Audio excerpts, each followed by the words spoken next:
Hello. I definitely accidentally deleted the other link, so I'll probably have to be sharing this one. And I won't wait too long for anyone to join.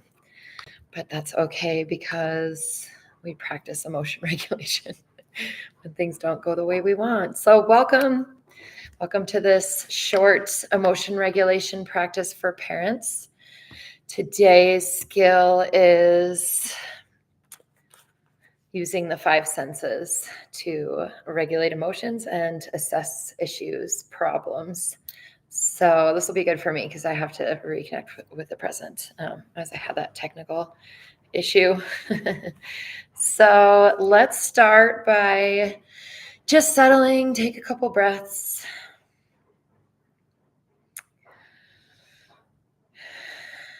Check in with how you're doing. How have you been feeling today and this week?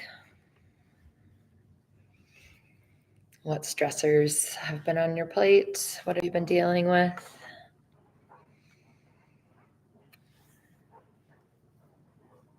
And do a body scan, check in with what you're feeling physically so we can get a baseline and to practice doing that because there's a lot of info here. So how are you feeling physically? Are you holding tension? Are you jumpy, tired, or relaxed? We don't always have to look for negative. Yeah. And now close your eyes if you're comfortable and go ahead and bring to mind a problem, a situation with your child, teen, young adult, grown child, an issue, a recent stressor. So bring to mind a problem. And notice the visual details of this memory, if that is present. And the thoughts, maybe the ruminating thoughts, the rehearsing and rehashing, conversation, what you want to say, what you wish you said, what you wish could be heard. Let that come up. Notice any emotions that come up with it.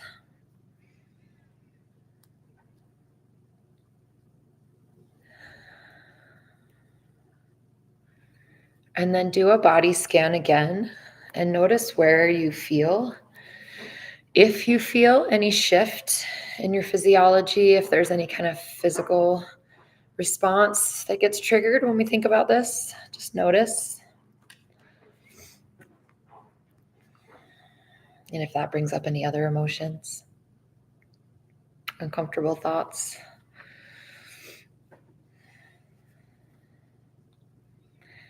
And now we will practice the tool of using the five senses. So go ahead and turn your attention to what you can smell.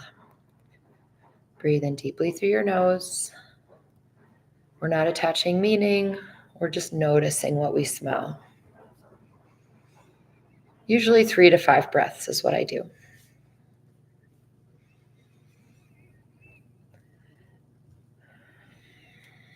Just sitting with that, noticing what you smell. And turn your attention to what you hear for 3 to 5 breaths.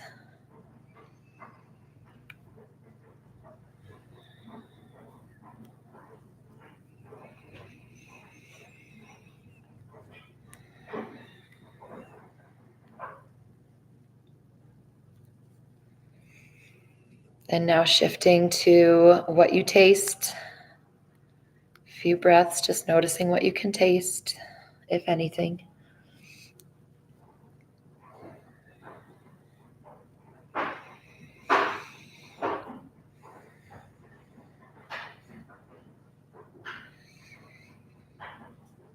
And what you can feel with the outside of your body, temperature, clothing. Maybe if you're lucky enough to be outside, a breeze, sunshine. Noticing what you feel with the outside of your body.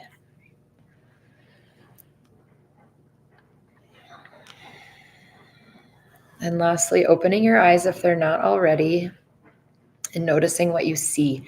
We're not attaching meaning. We're not looking around and saying dishes to do. I wish I was outside. But green trees, coffee maker, refrigerator. So look around and notice 5 things that you can see, get the visual details.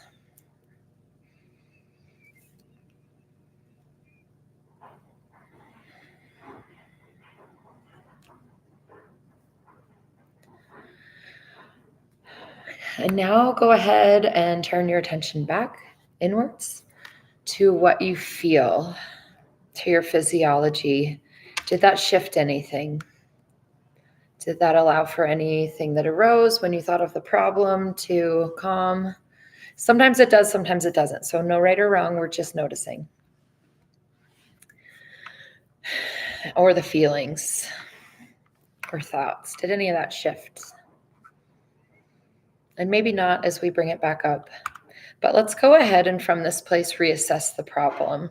The problem, I say, because when our emotions are involved, attachments involved, maybe safety or fear is involved, then it can be really difficult sometimes to separate that from logic and reason and facts. So reassessing the problem, what are the facts of the situation? If you could look at it objectively, which is really hard to do as a parent. What's the risk? What's the danger? Is there any? Can natural consequences safely play out? They're the best teacher.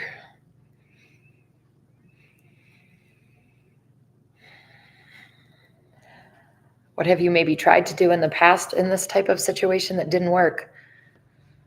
Because usually we do that with loved ones.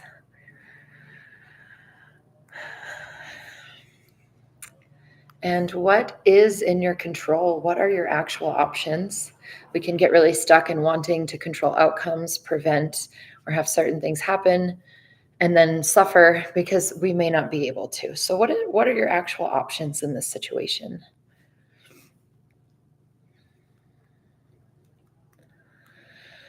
And then lastly, how do you feel about that? Because we can't regulate our emotions if we don't validate them or recognize them. And as parents, there's a lot that you have to let go of. And your kids are going to feel pain. They're going to make mistakes and they're going to learn the hard way. And you can't prevent that. We want to make sure that they're safe enough, that their consequences won't be too impactful, and processing and sitting with that reality and owning that feeling of I can't control this and that's difficult is one of the things that I've seen parents do that help them actually feel more empowered. So there's all that. There's the tool for today. I'll reshare this link. Sorry that I messed it up, but that's okay.